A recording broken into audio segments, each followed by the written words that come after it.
السلام عليكم ورحمة الله وبركاته. إخواني أخواتي، ربما شفتوا الفيديو اللي ما سبق على العلماء المسلمين المشهورين. اليوم غنتكلم لكم على ابن سينا، ولكن قبل ما تنسونيش من الاشتراك والإعجاب ليصلكم كل جديد وتشجيعي إن شاء الله.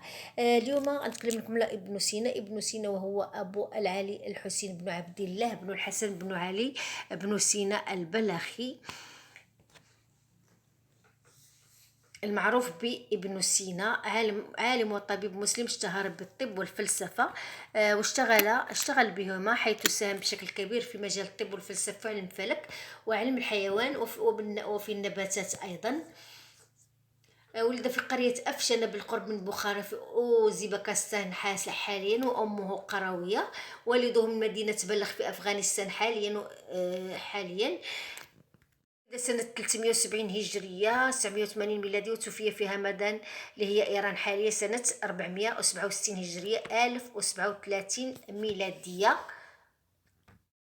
عرف باسم الشيخ الرئيس، وسماه الغربيون بأمير الأطباء وأبو الطب الحديث في العصور الوسطى. وقد ألف 200 كتاب في مواضيع مختلفة، العديد منها يركز على الفلسفة والطب. ويعد ابن سينا من أول من كتب عن الطب في العالم، ولقد تبع نهج وأسلوب أبوقراط وجالينوس. وأشهر أعماله كتاب القانون في الطب، الذي ظل ل7 قرون متوالية المرجع الرئيسي في علم الطب.